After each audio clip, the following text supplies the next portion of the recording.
Does the major 7th, minor 7th, dominant, half diminished, and diminished chord shapes give you a bit of a headache? If they do, stick around. I'm not only going to show you how to play those shapes, but I'm going to show you how to play 720 different versions of them.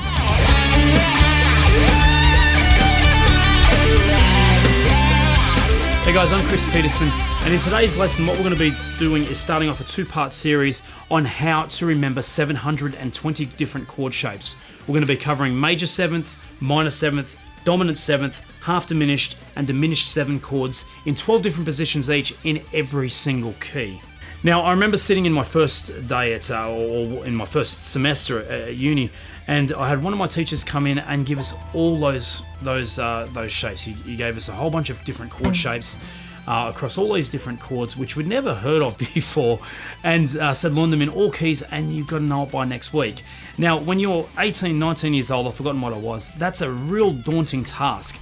And I sat there and I drilled and I drilled and I drilled. I needed to make sure that I knew those chords.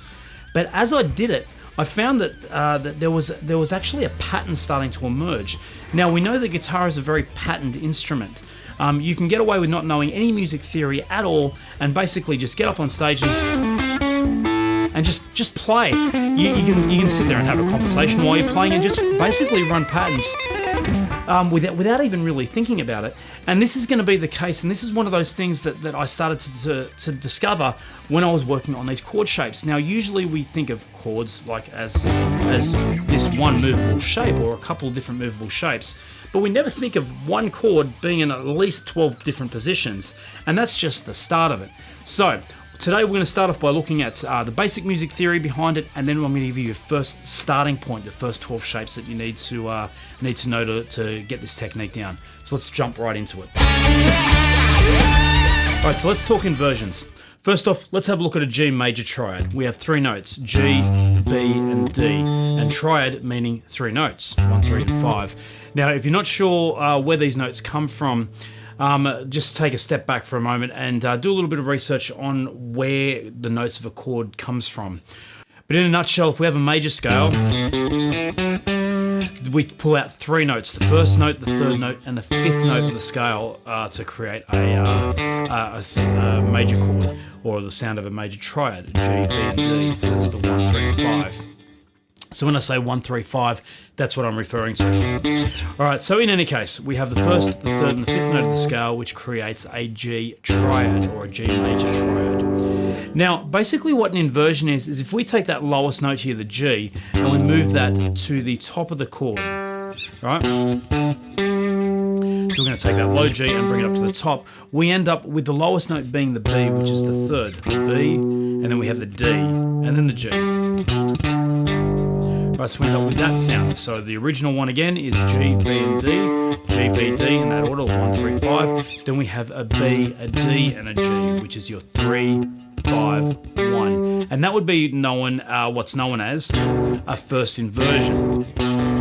Now, a first inversion, basically what we are referring to is taking that lowest note and putting it at the top of the chord rather than on the bottom. Okay, so there we, once again, 1, 3, 5, that's a root position triad, and then first inversion. Now, if we do that again, if we take that third here and we put that to the top, move that to the top, and that exposes the 5th, the D, as the lowest note, and that's going to give us this sound, which is a second inversion chord. Right, so we have the 5th, the first, and then the third. All right, so our 3 shapes is starting off down here is our G, B, D, our first root position triad, and then we have the B, the D, and the G, which is our first inversion, and then our second inversion with the D on the bottom, D, G, and then B in the top. So it's the 5, the 1, and then the 3. All right, let's start off by having a look at that this shape that everybody knows, just a standard root 6 bar chord shape, or root 6 major shape. Now, when I say root 6, I'm referring to what the naming note of the chord is. So if I'm barring that entire 3rd fret in this shape, that is on the 3rd fret, so that note there is the G, so that would be a G major. So the root 6 means that the root note, or the naming note of the chord, is on the 6th string. Okay, so the G major. Now, if we break down or the order of notes, how they actually appear within that chord, what we end up with is the G, which is the tonic, the root note. note, the 1, and then we have the next note being the D there. That's the 5th. So we have 1, 5, then we have the higher octave G, so the 1 again, and then we have the B, which is the major 3rd. So we have the 1, 5, 1, 3. Now this is where the theory side of it actually becomes quite important. Now to remember 720 chord shapes is going to be quite daunting. So instead of sitting there and drilling for hours and hours on end, what we're going to do is change your thought process. We are going to change the way that you think about chords to suddenly open up the fretboard for you. So 720 shapes can be really, really easy to play and work out if you change the way you're thinking about it and know a couple of basic shapes. So this is where we start. All right, now let's have a look at the major 7 chord. Now a major 7 has the first note, the 3rd note, and the 5th note, the same as a triad of a major scale, but then we add the 7th note as well. So we have 1, 2, 3, 4, 5, 6, 7, back to the higher octave. So in the case of the G, what we end up with is an F sharp. That F sharp just there. All right, so if we're going to change that shape there, that standard major shape that we've got. Now remember we had 1, 5, then we had the 1 again, and then we had the 3rd. Now what we're going to do is change one of those 1s to a 7. So to change it to a 7, all we need to do is lower it by a semitone, or 1 fret. So we end up with this shape here, 1, 5, 7, 3. Now we are going to keep these as 4-string closed groupings, so that means that we're going to be playing the 6th, 5th, 4th, and 3rd string consecutively to get that shape. All right, so 1, 5, 7, 3, G, D, F sharp, and then the B. All right, now that's the first formula which you are going to need to remember, and it's very, very important. I can't stress that enough. 1, 5, 7, 3. Is the basis of where we're going with this whole technique. So make sure to remember that 1, 5, 7, 3. Now, regardless of where you move that up the fretboard, so in this case we're in G on the 3rd fret, but you know, as we've got with your other chord shapes, if you move that up to say the 8th fret, that now becomes a C because the tonic, the 1, the naming note of the chord is now C, but the order will remain the same, 1, 5, 7, 3. Now remember, guitar is a patterned instrument, so anytime you move a shape up and down the fretboard, all you're going to be doing is changing the key, but without necessarily changing the flavor. So if that's a major 7th, it's still going to be a major 7 regardless of where we put it. The only thing that changes is the letter classification. So that's a G, that would be an A, this would be an F sharp, F, E, and so forth and so forth. Okay, so anyway, back to the 1, 5, 7, 3. Now, what we're going to do is we're going to take each of those notes and we're going to invert the chord. So same as what we did earlier with the triads, where we took the lowest note and put it up to the top, we're actually going to do the same thing here. So that 1, that's the first note there, the naming note. So now we want the lowest note to be the 3rd. Now, in this chord shape, we weren't sitting in order, 1, 3, 5 order, so we've got the 5th next, so that's going to need to jump up to the next note in sequence is going to be the major 7th, that F sharp. So we're going to end up with these 2 notes, so we're going from here to here. Now next we have the B there, which is the 7th. That's going to now become the 1, and then we have that's the F sharp, which is going to become the 1, the G, and then we have the 5th in that shape here, which is the D, and that's going to come up to the 5th, which is now going to be the D, just here on the 7th fret. So we've gone from this position where our first finger is on the 3rd fret, followed by our pinky on the 5th fret, our second finger on the F sharp, which is on the 4th fret, and then our 3rd finger on the D, on the B, I should say, which is directly below it on the 4th fret as well. And we're going to end up with this shape here. Right, now our second finger is going to be on the 7th fret on that B. Your pinky is up here on the F sharp on the A string, which is going to be on the 9th fret. First finger is going to be stretching out to the 5th fret, which is on the G there, the tonic, the 1. And then we have our 3rd finger just here on the D to get that 5th in there. Now that's a little bit of a stretch. Now if you're finding that you're getting this this type of sound, what you're probably going to need to do is lower your thumb around the back of the fretboard, sort of roll it around a little bit to get those fingers around the fretboard, so you're really attacking with the tips of your fingers and getting every single note in. All right, now that would be the first inversion major seventh shape.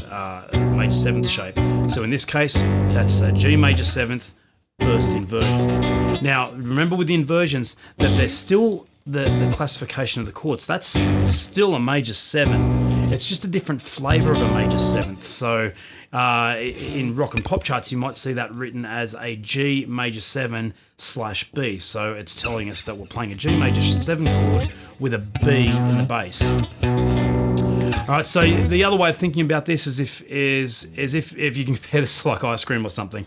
That's a vanilla. This is chocolate. Next, we're going to have strawberry, right, and then so forth and so forth. So apart from making me hungry, all right, it's showing us that that's still major seventh shapes. It's still the same chord classification, just with a slightly different flavor. All right, now next, if we do that whole thing again, so we had the 3, 7, 1, 5 in this case. So 1, 5, 7, 3, then we've got 3, 7, 1, 5, which is the B, the F sharp, the G, and the D in the key of G major. Now, if we move that up again, up onto the next note, so the 5th, we're going to be starting the chord on the 5th. We're going to invert it again. 1, 3, 5. We're going to be starting on the D. So we're going to end up with the 5th just there, with our second finger on the 10th fret. Then we're going to use our third finger to play the G on the 10th fret on the A string, so directly below it. Then we have the third, the B. Now we're going to hit that with our first finger on the 9th fret on the D string. And then finally we need that major 7th, so we need that F sharp, which is going to fall on the 11th fret just here on the G string. So we end up with this shape here. Now that is a second inversion major 7th. So root position, first inversion, and now we have a second inversion. Now our last shape, if we do this again to create a third inversion shape, we're going to be taking that 5th and we're going to be starting now with the major 7th. So that's going to be up on the 14th fret in this case. All right, so we have our third finger on the 14th fret for that F sharp. We're going to use our pinky to play the B, which is the major 3rd. And then we're going to have our first finger playing the 5th, which is the D, and also barring to hit that G, which is the tonic on the 12th fret. So our third finger is on the 14th fret on the E string, pinky is on the 14th fret on the A string, and first finger is taking care of the 12th fret on the D string and the G string to create a major 7th in third inversion.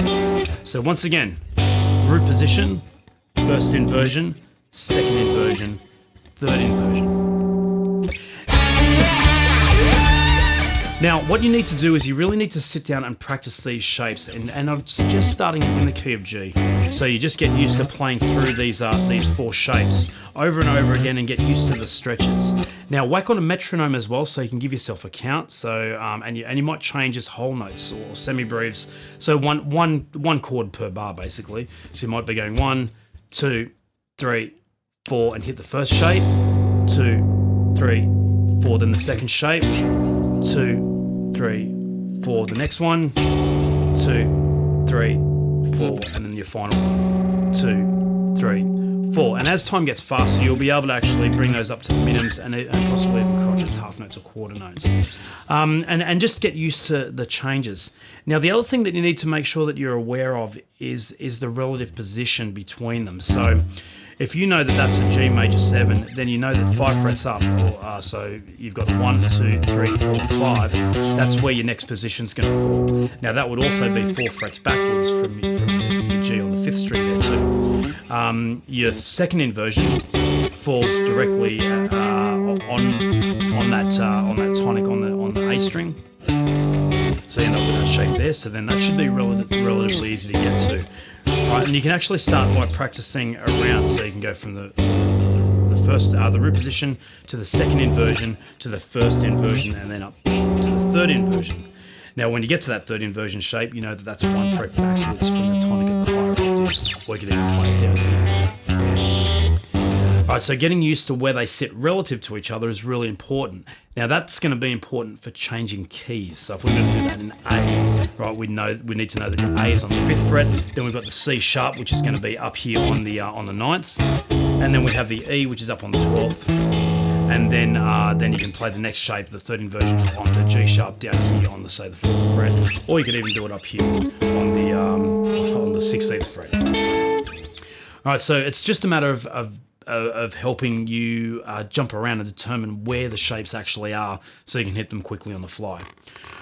All right, so our formula, once again, we have 1, 5, 7, 3 in terms of the order of notes. So our first shape is the 1st, 5th, 7th, and 3rd. Then we have the 3, 7, 1, 5. Then the 5, 1, 3, 7. And then finally we have the 7, 3, 5, 1. Now those numbers there are very, very important. Now, regardless of what string group we're going to be working on, these numbers are going to remain the same.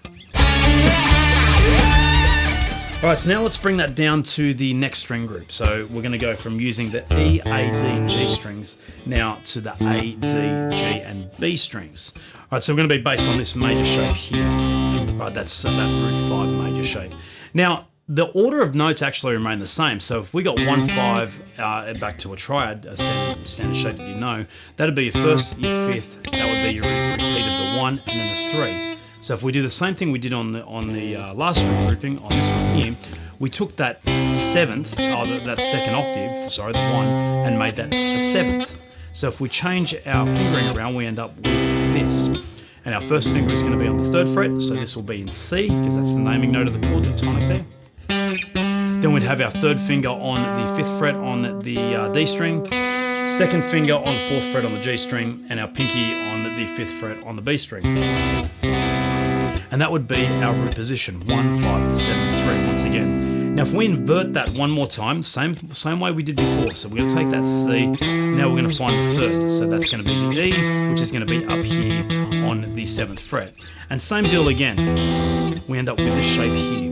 That's our first inversion of a C major root 5 shape. So our 2nd finger is going to be here on the 7th fret. Our pinky is going to be up here on the 9th on the next string down on the D string. 1st finger is going to be reaching back to the 5th fret on the G string. And our 3rd finger here is going to be up on the 8th fret on the B string to create that sound there. Now once again, if you're having drummers fretting that, so if you're getting this type of thing, you really need to lower that thumb around the back, so bring that down below the fretboard or around the fretboard and really press extra hard just to get those 4 strings in. Now our 2nd inversion. It's very similar to the root 6 shape, except basically what we do in this one is we're going to be bringing our pinky up 1 fret higher. So we have the 5th with a 2nd finger on the 10th fret, 3rd finger on the 10th fret as well on the D string, 1st finger back 1 fret to the 9th on the G string, and finally a pinky is going to be reaching up to the 12th fret on the B string to hit that C major 7 in our 2nd inversion. Our final shape is up with our 4th finger, or our 3rd finger I should say, up onto the 14th fret. So we're at C major 7, so our major 7th is B, so there's our B there. Pinky on the 14th fret as well, on the E, which is the 3rd. 7, 3, then we have the G there, which is the 5, and then finally our 1 with our 2nd finger there on the 13th fret on the B string. All right, so that's our shape. 3rd finger on the 14th fret, pinky on the 14th fret as well on the next string down on the D string. 1st finger reaching back to the 12th fret on the G string, and the 2nd finger up to the C on the B string. All right, so once again, those 4 shapes. Right, we have C major 7 in root position. That's the 1st, 5th, 7th, and the 3rd. Then following the formula again, 3, 7, 1, 5. So C major 7, 1st inversion. 2nd inversion, 5, 1, 3, 7. And our 3rd inversion, 7, 3, 5, 1. Now, once again, this is one of those shapes that you want to, or one of those types of progressions where you want to know relatively where they are to each other. So you really want to work on that. So again, we have the same intervals, the same space between chord shapes as we did on our 6th string. So that's a good place to start in terms of remembering where they actually sit relative to each other. Right, now let's jump it down, or jump down to the 4th string now. Alright, so now because the 4th string here on the 3rd fret will stay there, that note is F, so these are going to be in the key of F. Now, major 7th shape. Now you may have noticed here that that root 5 shape is pretty similar to the root 6. The only difference is if you bring that whole shape down is what happens when we hit the B string. The B string is 1 fret higher. So basically what happens is as you hit that B string, the shape would remain the same as the root 6, but every time you hit the B string, we've got to increase or bring the strings up 1 fret higher in pitch. So what we end up with is instead of this shape here, we end up with this. So for an F major 7, our first finger's on the 3rd fret, and then we are barring the 5th fret across the G, B, and high E strings to get that F major 7th. Now, whether you want to play that like so, using your 3rd finger to bar, or whether you want to bring this 2nd, 3rd, and 4th in, it's entirely up to you, or even use your 4th finger to bar. It's entirely up to you and however you feel comfortable. Myself, I use all 3 of them. It depends on what shape I've come from and where I'm going next to determine how I actually make this shape. All right, so our first inversion now. All right, now it's the same relative positions. So our tonic, our first note there is the F on the 3rd fret. That means our next note is going to be the A, which is going to be up here on the 7th. Now the difference here is the actual shape itself. This is probably the easiest of all the first inversion shapes. Our 2nd finger is going to be on the 7th fret. Then our pinky is going to be up on the 9th fret on the G string. Then our first finger is going to be on the 6th fret on the B string. And then our 3rd finger is going to be on the 8th fret on the E string to create that sound. Alright, now if we move up to the 2nd inversion, alright, this is our 5th here, so it's 5, 1, 3, and then our 7 is there. So the way I'm playing this is I'm actually barring that 10th fret, I should say, to get that 5th, 1st, and 3rd all in one here. And then I'm using my 3rd finger to come up to that 12th fret there on the E string to hit that high note, to hit that major 7th. Alright, so we have root position, 1st inversion, and then we have the 2nd inversion there. Now you can use your 3rd, you can use your 4th there too. Again, it's pretty much just however you feel comfortable when you're playing it, and that will adjust as your technique improves using these chords. Alright, our final shape for our 12 major 7 positions is our 3rd inversion, root 4. So for that one, what we're doing is using our 2nd finger up here on the 14th fret to hit that major 7, directly beneath that with our 3rd finger to hit the 3rd, the major 3rd, and then our 1st finger is here on the 13th fret to hit that C, and we're barring down there as well to hit that F, the tonic. Alright, so we have 7, 3, 5, 1, like so. Okay guys, so that's it for the first 12 shapes. So what I'd like you to do is you really need to sit down and practice, as I said in the main body of this lesson, you really need to sit down and practice those 12 shapes. You need to know them off the back of your hand. You need to know those formulas, the 1573, 3715, 5137, and finally for that last inversion, the 7351. You really need to know those like without even thinking about it. Now, if you can get those down, the next step is going to be extremely easy for you. We're going to have a look at that next week. Alright, so if you haven't done so yet, hit that subscribe button to make sure that you don't miss out. If you're feeling up to it, hit me a like. Now, also, if you have any questions about what I've talked about in today's lesson, hit me up in the comments below, and I'll do my best to answer those questions for you. Or you can hit me up on Facebook, Twitter, Instagram, any of those other social media outlets. All the links are below, so you can just hit me up on any one of those. Guys, thanks a lot. I'm Kris Peterson. I will see you guys next week.